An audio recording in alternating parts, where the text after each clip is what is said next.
प्रकृति यति निष्ठुर पनि छैन कि उनी आफैले पनि सावधानी गराउँछन्। उनीबाट निर्माण भएको प्राकृतिक देह छ, यस देहमा एक प्रकारको कौतूहलता आउँछ र त्यो कौतूहलताले यहाँ के हुँदैछ भन्ने सङ्केत दिन्छ। त्यसलाई हामीले बुझेर आफ्नो जीवन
ओम आदेश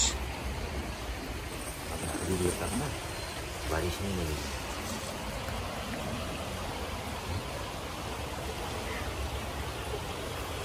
ओम नमस्ते।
नमस्ते। योगीजनको जीवन पद्धति, जीवन जिउने पद्धति हामीले हेर्दा मात्र जति सहज हुन्छ त्यति सहज छैन। आजको यो विषय वास्तवमा प्रस्तुत र लोक अर्पण गर्नुपर्ने विषय थिएन, तर पनि योगीको जीवन त्यति सहज छ त जति हामीले आनन्ददायक र सुखदायक सम्झेका छौँ? छैन। करतल वृक्षा तरुतल बास भन्दछ योगीको जीवन पद्धतिलाई। तर रुखमुनि बस्दा पनि योगीलाई के साँच्चै नै सुख र आनन्द मिल्छ? सुख र आनन्द ऊ भित्र छ, त्यो आफैमा शाश्वत छ। तर भौतिक जगत र भौतिक व्यवहारले जकडिएको हुन्छ हरेक कोही महापुरुष। तरुतलबास, रुखमुनि बस्दा पनि योगीले त्यो भोग्नुपर्छ जो प्राकृतिक प्रहार चिर्को पर्ने सम्भावनाहरू हुन्छ। रुखमुनि बास बस्दा पनि योगी गोविन्द भारती नेपालको शिवपुरी पर्वतमा बस्दा एउटा विशाल सल्लोको रुखमा चिर्को परेर रुख लडेपछि उनीलाई गौचरणमा ल्याइयो र गौचरणमा राखिएको छ र उनको समाधि स्थल छ जसलाई शिवपुरी बाबा पनि भनिन्छ। त योगीजनले हरेक प्रकृतिको प्रहारलाई भोग्दै जानुपर्ने हुन्छ र सहँदै जानुपर्ने हुन्छ। उसको कृपा र उसको निष्ठुरता दुवैलाई सहनुपर्ने हुन्छ। यदि हामी नदीको तट, नदीको किनारामा बस्छौँ भने नदीमा उर्लेर आउने जलको वेग र भलबाढीलाई हामीले झेल्नै पर्ने हुन्छ र त्यसबाट सावधानीपूर्वक जीवन जिउनु पर्ने हुन्छ भने रुखमुनि बस्दा पनि त्यसरी जिउनु पर्ने हुन्छ। अब रह्यो शिलाको तल, जस्तै जुन ढुङ्गाको तल बस्दा, ओडारमा बस्दा हामीले भोग्नुपर्ने समस्या के हुन्छ भने, अलि अगाडि जाउँ, माथिबाट आउँदैछ ढुङ्गा। ओडारमा पनि पहिरो आउने, ढुङ्गा भाँचिने यो सम्भावनाहरू धेरै हुन्छ र यसबाट पनि सावधानीपूर्वक जिउनुपर्छ। प्रकृति यति निष्ठुर पनि छैन कि उनी आफैले पनि सावधानी गराउँछन्। उनीबाट निर्माण भएको प्राकृतिक देह छ। यस देहमा एक प्रकारको कौतूहलता आउँछ र त्यो कौतूहलताले यहाँ के हुँदैछ भन्ने सङ्केत दिन्छ। त्यसलाई हामीले बुझेर आफ्नो जिउने पद्धतिलाई सावधानीपूर्वक जिउनु पर्ने हुन्छ। जस्तै यहाँ यो जुन बाँसको ठेगाहरू लगाइएको थियो, यो पूर्व सूचना महसुस भएको थियो कि यहाँबाट ढुङ्गा लड्ने सम्भावना हुन्छ। बाँदरले लडाएको ढुङ्गाले पनि मान्छेलाई चोट लाग्ने हुन्छ। जो योगीजनलाई भेट्न आउने आगन्तुकको लागि जुन बाँसको बस्ने बनाइएको, यहाँ यति ठुलो ढुङ्गा भाँचिएको छ। हिजो सायद भूकम्प गएको छ भन्ने पनि भनियो र अति जलको वर्षाले पनि हो। हामी यहाँबाट हिँडेको करिब 20 मिनटमा यसरी ओडारको ढुङ्गा भाँचिएको छ। तसर्थ हिमालयमा बस्ने योगीहरूले पनि वायुको वेगलाई सहनुपर्छ। खोला किनारा बस्ने योगीहरूले जलको वेगलाई सहनुपर्ने हुन्छ। वृक्ष तल बस्ने योगीहरूले चट्याङ इत्यादि वृक्षका हाँगाहरू टुट्दाखेरिको त्यो समस्या पनि झेल्नुपर्ने हुन्छ। र अर्को हजुरको ओडारमा बस्ने योगीहरूले, गुफामा बस्ने योगीहरूले भूक्षयको समस्याबाट सावधानीपूर्वक जीवन जिउनु पर्ने हुन्छ र त्यसको समस्या त भोग्नै पर्ने हुन्छ। किनकि देह जो छ हामीसँग, चाहे योगी हो, चाहे राजा हो, चाहे जोगी हो, रङ्क हो, फकिर हो, देह पूर्ण रूपले प्राकृतिक हो र प्राकृतिक देह प्रकृतिको हलचल बिना महसुसको व्यतीत हुनै सक्दैन।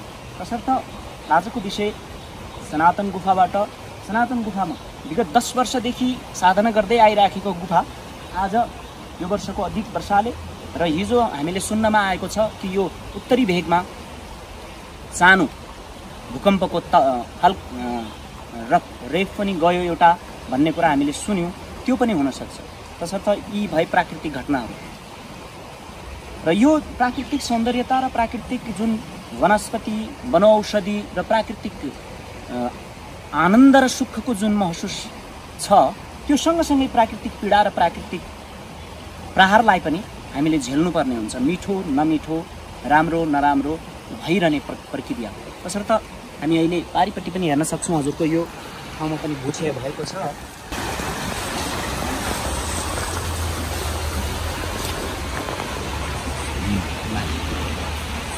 यहाँ पनि भुक्षय भएको छ। तसर्थ यहाँ प्राकृतिक प्रहारहरू भए, प्राकृतिक भूक्षयहरू इत्यादि, बाढी पहिरो चट्याङ इत्यादि भइरहन्छन्। वायु वेगहरू जसलाई हामी हिमालयमा बास बस्दाखेरि अधिक धेरै समस्या हुने भनेको हिमालयको शिखरमा बास बस्दा चक्रवायुले गर्दा पनि मान्छेलाई एक पहाडको मान्छेलाई अर्को पहाडमा लगेर पछारेको देखिन्छ। त्यसलाई हाम्रो गाउँको भाषामा तपाईको हुरी बतासको चक्रवेग भनेर भन्ने गरेका छन्। त यो समस्या हरेक योगीजनले जिउन र जिउँदा सावधानी अपनाउनु पर्छ भन्ने विषयले भोलिका नवीन योगीजनहरूलाई सावधानी बर्तेर योग साधना गर्नुपर्छ।